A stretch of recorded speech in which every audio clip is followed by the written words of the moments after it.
মন ভেঙে গেলে করণীয় কি? এটা খুবই গুরুত্বপূর্ণ একটি বিষয় এবং আমাকে অনেকেই বলে যে হুজুর, my heart is totally broken, আমার মনটা ভেঙে চুরে চুরমার হয়ে গিয়েছে, হোয়াট ক্যান আই ডু, আমি কি করতে পারি? যদি মন কখনো ভেঙে যায়, যদি হৃদয়টা কখনো ভেঙে চুরমার হয়ে যান, যদি ভেঙে যায় কখনো, এটাকে ঠিক করার জন্য, কষ্টকে হালকা করার জন্য জাস্ট গো টু দ্য গ্রেভইয়ার্ড, কবরস্থানে যাবেন।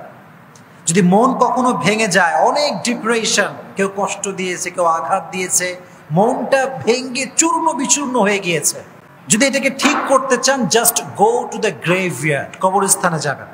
কবরস্থানে গিয়ে যে কবরটা আছে, মেয়েদেরকেও বলছি ছেলেদেরকেও বলছি, কবরস্থানের দিকে তাকাবেন, যে কবরগুলো আছে কবরগুলোর দিকে তাকাবেন, তাকায় ভাববেন যে হায় রে হায়, আজ আমি যেমন আছি কাল কিন্তু সে তেমনই ছিল, আর আগামীকাল আমি তেমন হব আজ যে যেমন আছে।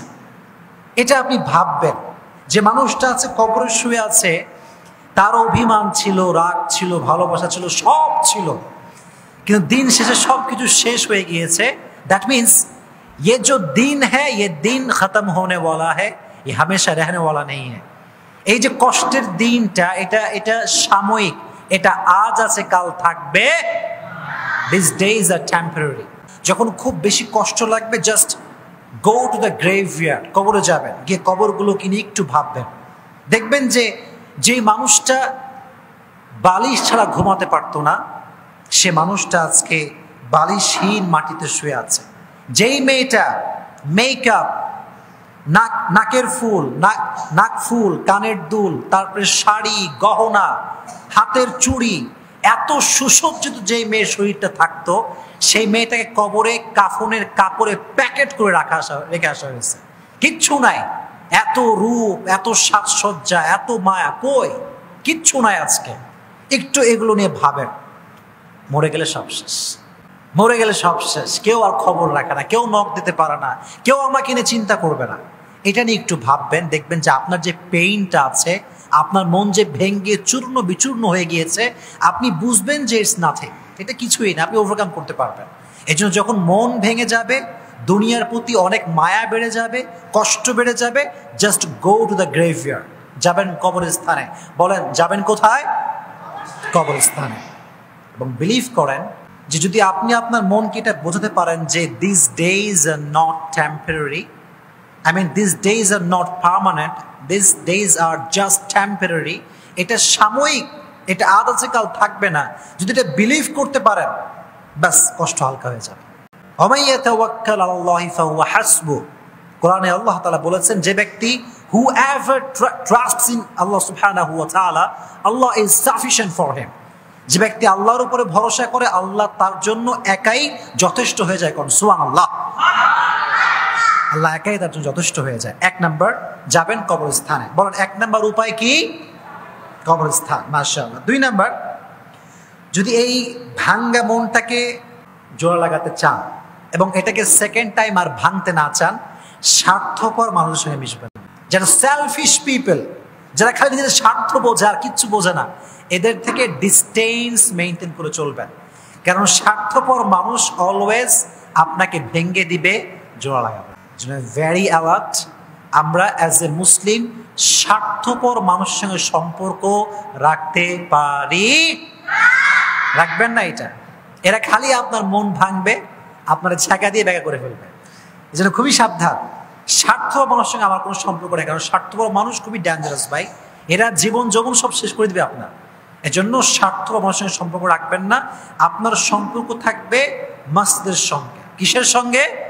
মাসজিদের সঙ্গে আপনার সম্পর্ক থাকবে। এবং মনে রাখবেন, আমাদের যে কষ্ট ভেতরে থাকে এটা কেউ দেখতে পায় না, কিন্তু যখন কেউ আমাদেরকে মারে, আঘাত করে, এটা সবাই দেখতে পায়। মনে করেন যে আমাকে কেউ একটা ঘুষি দিছে, আমি চিল্লাম, উফ, একটা আওয়াজ করলাম, এটা সবাই শুনলো, সবাই বুঝলো। কিন্তু আমাকে যদি কেউ কথা দিয়ে আঘাত করে, এটা একদম এখানে যায়, এই কষ্ট কেউ দেখতে পায় না।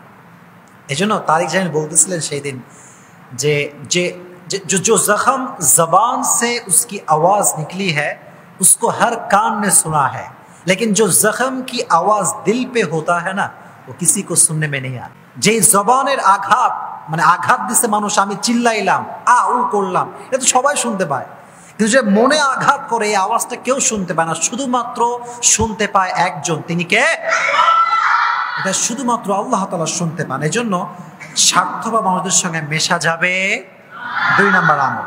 3 নাম্বার যে বিষয়টি আপনি করবেন সেটি হচ্ছে এই, মন ভেঙে গেলে আমি জানি এটা প্রচুর পরিমাণে কাঁদতে মনে চায়, মনে হয় যে একদম চিল্লা ফাল্লা করে কান্দি, একদম সবকিছু একাকার করে ফেললে মনে হয়। আচ্ছা ঠিক আছে, আমি আপনাকে পারমিশন দিলাম যে আপনি কান্না করবেন, বাট একটা সময় আছে। সময়টা কখন? যখন সবাই ঘুমিয়ে যাবে, যখন ফজরের নামাজের সময়ের কাছাকাছি সময়, অর্থাৎ তাহাজ্জুদের সময় উঠে যাবেন। ঘুমাবেন না, ঘুমানোর বাদ দিয়ে উঠে যাবেন। তাহাজ্জুদের জায়নামাজে যত কাঁদতে মনে চায়, এই কান্নাটাকে আপনি একটা ওসিলা বানান গুনাহ মাফ করাবার জন্য।